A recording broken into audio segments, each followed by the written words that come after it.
नाज़रीन आदाब, 15 सितंबर 2025 मुताबिक 22 रबीउल अव्वल के अवधनामा वॉइस एडिशन में आपका खैर मक़दम है। आप समाअत फरमाने जा रहे हैं अवधनामा में शाये अहम खबरों के खास हिस्से।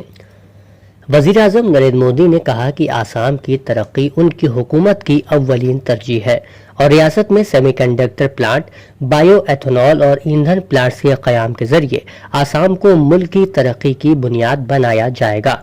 मिस्टर नरेंद्र मोदी ने शुमाल मशरकी खित्ते के 2 रोज़ा दौरे के आखिरी दिन इतवार के रोज रिफाइनरी प्लांट का इफ्तिताह करने के बाद बड़े अवामी इजलास से खिताब किया। उन्होंने कहा, आसाम को आज हजारों करोड़ रुपए के मंसूबे दिए गए हैं। आसाम में जहां प्लास्टिक जैसी अशिया को जदीद तरीके से तैयार करने के लिए पोली प्रोपेलेन प्लांट बनाया गया है, वहीं बायो एथेनॉल और रिफाइनरी को जदीद बनाने का इकाइयां दी गई हैं। उनका कहना था कि सबसे अहम बात यह है कि आज की दुनिया के लिए इंतहाई अहम सेमीकंडक्टर के शोबे में आसाम को तरक्की की बुनियाद का एक अहम सुतून बनाया जा रहा है। उत्तर प्रदेश के लखनऊ हवाई अड्डे पर एक बड़ा हादसा होने से टल गया। चौधरी चरण सिंह एयरपोर्ट से दिल्ली के लिए उड़ान भरने जा रही इंडिगो की फ्लाइट टेक ऑफ के दौरान तकनीकी खराबी की वजह से रनवे पर ही रुक गई। कैप्टन ने वक्त रहते तैयारे को रोककर 151 मुसाफिरों की जान बचाई। इस तैयारे में समाजवादी पार्टी के सरबराह अखिलेश यादव की अहलिया डिम्पल यादव भी सवार थी। जराये के मुताबिक तैयारे ने रनवे पर तेज रफ्तार पकड़ी, लेकिन फिर भी हवा में ऊपर नहीं उठ सका। इस हालत में फ्लाइट के कैप्टन ने सूझबूझ का सबूत देते हुए रनवे के आखिरी छोर से पहले ही तैयारे को रोक दिया। अचानक हुए इस वाक़े से मुसाफिरों में अफरा तफरी मच गई। सभी मुसाफिरों के चेहरे पर दहशत साफ झलक रही थी। इस दौरान मुसाफिरों ने कहा कि भगवान ने उन्हें बचा लिया, वरना हादसा हो सकता था। मरकजी हुकूमत की जानिब से वक्फ तरमीमी एक्ट मंजूर किए जाने के बाद इस पर शदीद तनकीदें की गई हैं और इस बिल के खिलाफ सुप्रीम कोर्ट में मुतअद्दिद अर्जियां दाखिल की गई हैं, जिनमें से सुप्रीम कोर्ट ने सिर्फ 5 अर्जियों को समाअत के लिए कबूल किया है। सितंबर को इस ज़िम्न में फैसला होने की तवक्को है। अर्जी गुजार ने दरख्वास्त में मुतालबा किया है कि सुप्रीम कोर्ट वक्फ तरमीमी एक्ट 2025 की दफात को गैर कानूनी करार दे या कोई ऐसा हुक्म जारी करे जो मौजूदा हालात में मुनासिब और मौजूद तरीन हो। पंजाब इस वक्त तबाहकुन सैलाब के असरात से दोचार है, जहां तेज बारिशों और दरियाओं में तुग़यानी से लाखों अफराद की जिंदगी मुतासिर हुई है। सरकारी एदादो शुमार के मुताबिक रियासत के 13 अजला के 1400 से ज्यादा देहात पानी में डूब गए हैं, जिससे लाखों लोग मुतासिर और हजारों हेक्टर ज़रई ज़मीन तबाह हो चुकी है। घरों के ढह जाने, फसलों के बर्बाद होने और मवेशियों के मरने से देही मईशत को भी शदीद नुकसान पहुंचा है। ऐसे हालात में कांग्रेस के रहनुमा और रुकन पार्लियामान राहुल गांधी पीर को पंजाब के गुरदासपुर जिला का दौरा करेंगे। वो यहाँ सैलाब से सबसे ज्यादा मुतासिर देहात का जायजा लेंगे और मकामी आवाम से मुलाकात करके उनके मसाइल बराह रास्त सुनेंगे। एशिया कप 2025 में आज दुबई में भारत और पाकिस्तान के दरमियान क्रिकेट मैच खेला गया। ये वो पहला बैनुल अक़वामी मैच है जो 22 अप्रैल को पहलगाम हमले और 7 मई को ऑपरेशन सिंदूर के बाद खेला गया है। इसी वजह से पूरे मुल्क में इस मैच को लेकर मिला जुला रद्द-ए-अमल सामने आया है।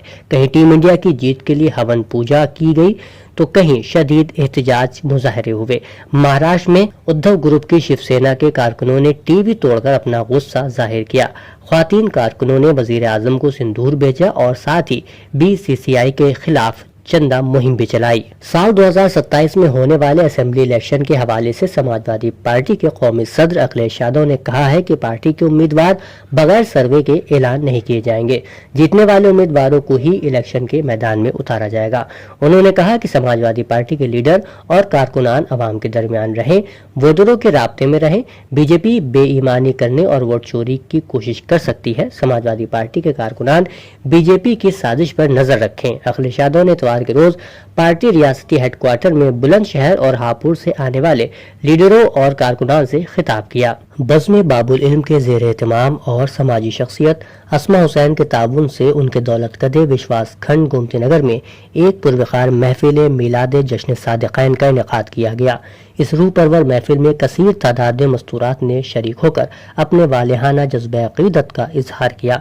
महफिल का आगाज मोहतरमा आमना मेहंदी ने मुनज़्ज़म अंदाज में तिलावत हदीस किसा और नात रसूल सल्लल्लाहु अलैहि वसल्लम से किया। इसके बाद दीगर ख्वातीन ने बारगाह सरवर कायनात सल्लल्लाहु अलैहि वसल्लम और इमाम जाफर सादिक़ अलैहिस्सलाम की खिदमत में نذران عقیدت پیش کیا، جن میں محترمہ زاہدہ زیدی، شہناز مرزا، نینا، سلطانہ زیدی، جبین مسعود، معصومہ اطہر، ندا رضوی، حالہ رضوی، فرح نقوی، افشا طالب، اسماء حسین، نائلہ انصاری، وہیبہ ترنم اور ننھی عالیہ زہرا شامل رہیں۔ خواتین شرکا نے اپنے کلام اور ترنم سے محفل کو نورانی فضاؤں سے معمور کر دیا۔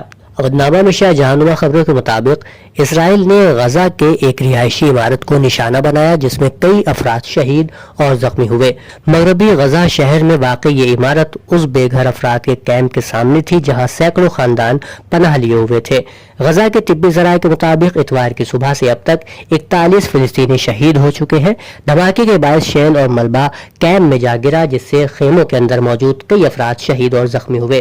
غزہ شہر میں اسرائیلی افواج کی طرف سے توپ خانے کو گولہ باری، فائرنگ، بحری جہازوں سے گولہ باری اور فضائی حملوں کے نتیجے میں آج صبح سے اب تک کم از کم 41 فلسطینی شہید ہو چکے ہیں۔ قطری نشریاتی ادارے الجزیرہ کے مطابق تازہ اسرائیلی حملے ایسے وقت میں کیے جا رہے ہیں جب قطر اتوار اور پیر کو عرب اور مسلم رہنماؤں کے سربراہی کانفرنس کی میزبانی کر رہا ہے تاکہ اسرائیل کے دوحہ پر بزدلانہ حملے کے بعد لائے عمل طے کیا جا سکے۔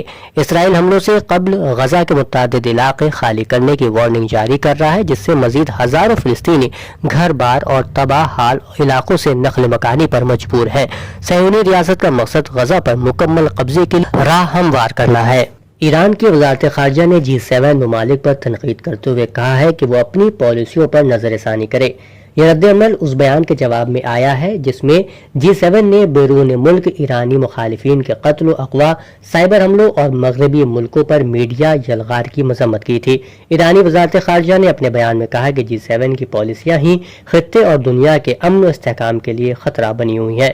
واضح رہے کہ G7 ممالک کے ساتھ آسٹریلیا اور نیوزی لینڈ نے بھی ایک مشترکہ اعلامیہ جاری کیا تھا جس میں ایران پر سرحد پار جبر، مخالفین کے قتل و اغوا کی کوششوں اور یہودی برادریوں کو خوفزدہ کرنے جیسے اقدامات کا الزام لگایا تھا۔ بیان میں کہا گیا ہے کہ ایرانی انٹیلیجنس ایجنسیوں نے بیرون ملک سیاسی مخالفین کو نشانہ بنانے کی کوششیں تیز کر دی ہیں جو کہ ریاستوں کی خود مختاری کی صریح خلاف ورزی ہے۔ اودنامہ میں شائع مضامین کو مکمل طور پر پڑھنے کے لیے اودنامہ.com پر وزٹ کریں۔